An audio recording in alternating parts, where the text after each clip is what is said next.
Hi everybody, I'm James Dean, president of Under the Lights Sports. So basically, two weekends ago, I hosted a flag football tournament in Miami, Florida for a competitive adult flag football tournament. And about a year and a half ago, I started the idea of starting my own tournament because I've played a lot of local South Florida leagues and tournaments as well as national tournaments.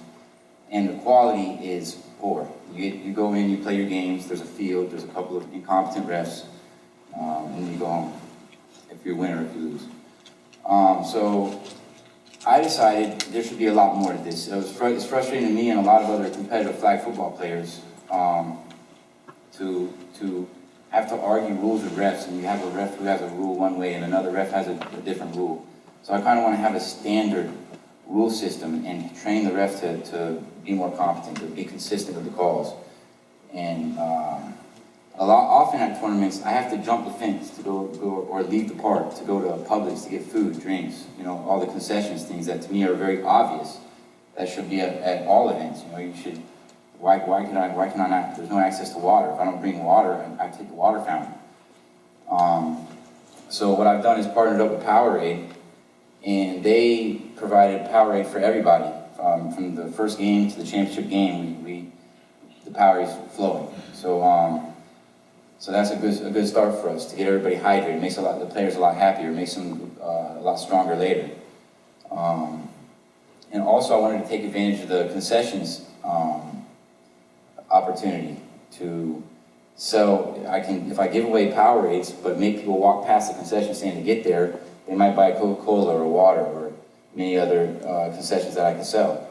So I've grown from the first tournament. We had 10 teams. It was very basic. We didn't have very much concessions set up. To 2 weekends ago, we awarded the champions a year's supply of Powerade. Everybody had Powerade in the supply while they were there, as I said. And we were able to donate $1,000 to the kids of that park. And that was just scratching the surface of what can be done in not just flag football tournaments, but sporting events in general. We can scale this thing, standardize the way events are run. And if we can get the model right in South Florida, which is to me the mecca of football and sports in general, although I'm sure many of you would disagree, I feel like I can take that model and we can go anywhere with it, national, international.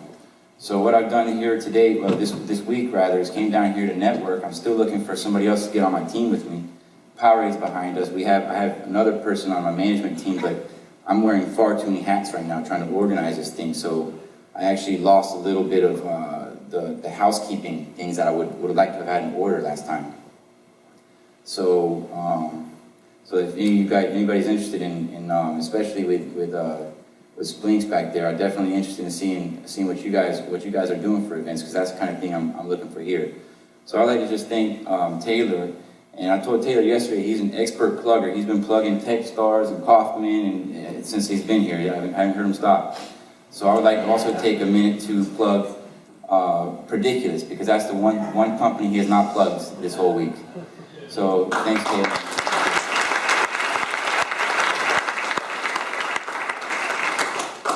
Questions? Everybody's ready to go home. Oh, we got one in the back. Is there already a professional or semi-professional flag football league in the U.S.? There's no professional flag football anywhere.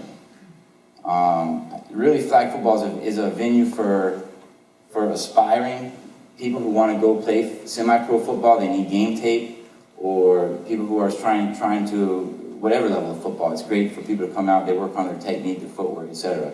And it's also for past collegiate players and a lot of businessmen who still want to live the dream to come out, and it's a venue for them to continue doing what they're doing. So no, it's not professional.